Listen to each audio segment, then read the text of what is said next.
Assalamualaikum warahmatullahi wabarakatuh. Alhamdulillahirrabbilalamin. Wassalatu wassalamu ala ashrafil anbiya'i wal mursalin Sayyidina wa maulana Muhammadin wa ala alihi wa sahbihi ajma'in. Amma ba'du.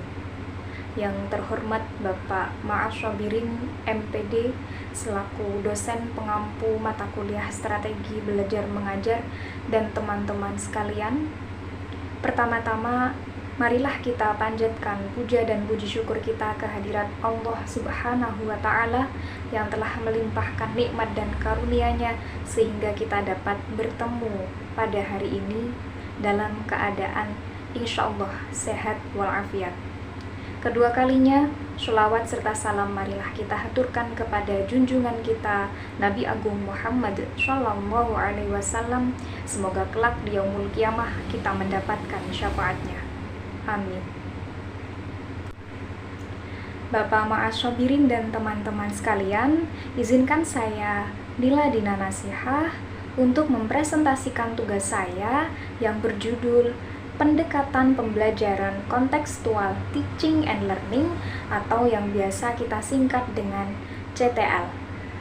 Langsung saja kita bahas yang pertama, apa sih pengertian dari pendekatan kontekstual teaching and learning atau CTL itu?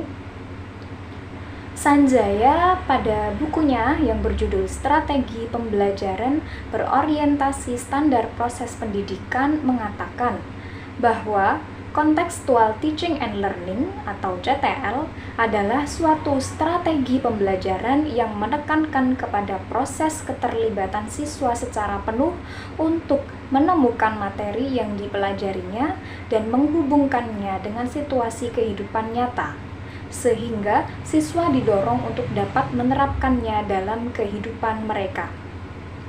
Kemudian Trianto dalam bukunya yang berjudul Model Pembelajaran Terpadu juga mengemukakan bahwa CTL adalah pembelajaran yang terjadi apabila siswa menerapkan dan mengalami apa yang sedang diajarkan dengan mengacu pada masalah-masalah dunia nyata yang berhubungan dengan peran dan tanggung jawab mereka sebagai anggota keluarga dan warga masyarakat. Menurut Zahorik yang dikutip oleh Nur Hadi, terdapat 5 elemen yang harus diperhatikan dalam praktek pembelajaran kontekstual. Di antaranya, yaitu 1. Pengaktifan pengetahuan yang sudah ada, kemudian pemerolehan pengetahuan baru, dilanjutkan dengan pemahaman pengetahuan, kemudian melakukan refleksi, dan yang terakhir mempraktekkan pengetahuan dan pengalaman tersebut. Kemudian komponen model pembelajaran kontekstual teaching and learning. Yang pertama, konstruktivisme atau konstruktivism. Kemudian menemukan atau inquiry, kemudian bertanya, questioning, masyarakat belajar atau learning community, kemudian pemodelan, modeling, refleksi atau reflection, dan penilaian yang sebenarnya atau authentic assessment. Pada konsep strategi belajar matematika ini, bagaimana sih penerapan model pembelajaran kontekstual teaching and learning atau CTL ini dalam pembelajaran matematika? Mari kita lihat pada definisinya terlebih dahulu. Pembelajaran berhitung dengan CTL. Menurut Purwodarminto, berhitung berasal dari kata hitung yang berarti perihal membimbing yang mencakup menjumlahkan, mengurangkan, mengalihkan, dan membagi. Penerapan CTL ini pada pembelajaran matematika bisa kita terapkan pada kehidupan sehari-hari para siswa di rumah. Bagaimana caranya? Menjumlahkan bilangan bulat positif dengan bilangan bulat positif, menjumlahkan bilangan bulat positif dengan bilangan bulat negatif, dan penjumlahan bilangan bulat negatif dengan bilangan bulat negatif. Kemudian, apa sih kelebihan dan kelemahan dari model pembelajaran CTL ini? Mari kita bahas satu persatu. Dimulai dari kelebihannya terlebih dahulu. Ada beberapa kelebihan dari pembelajaran CTL ini. Di antaranya, memberikan kesempatan pada siswa, kemudian siswa dapat berpikir kritis dan kreatif. Ada lagi menyadarkan siswa tentang apa yang mereka pelajari. Kemudian, pemilihan informasi berdasarkan kebutuhan siswa tidak ditentukan oleh guru, dan pembelajaran lebih menyenangkan dan pastinya tidak membosankan.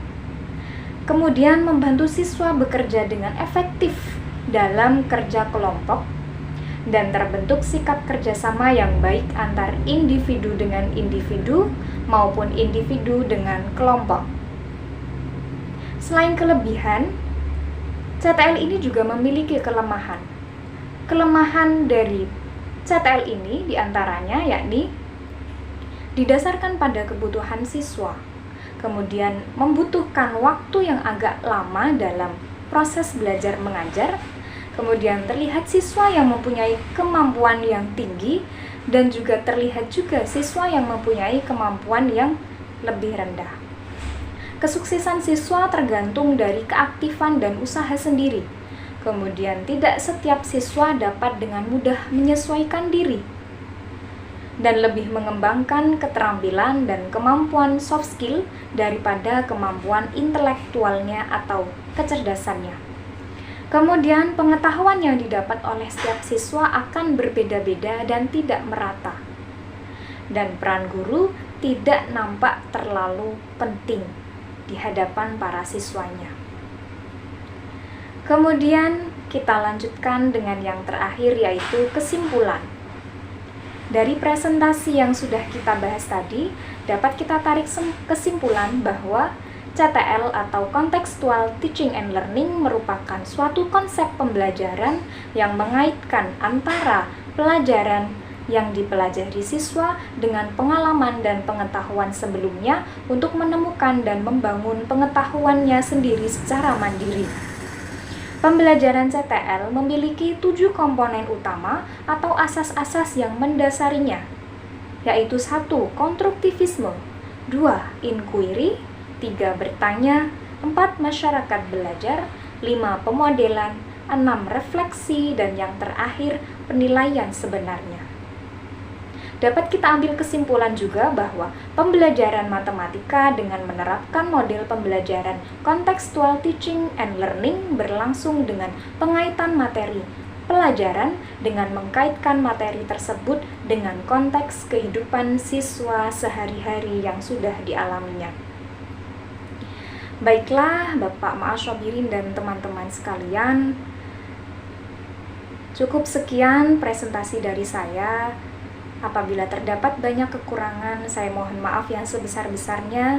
Terima kasih atas perhatian teman-teman sekalian dan khususnya Bapak Ma'asyabirin. Saya ucapkan terima kasih dan mohon maaf yang sebesar-besarnya. Wassalamualaikum warahmatullahi wabarakatuh.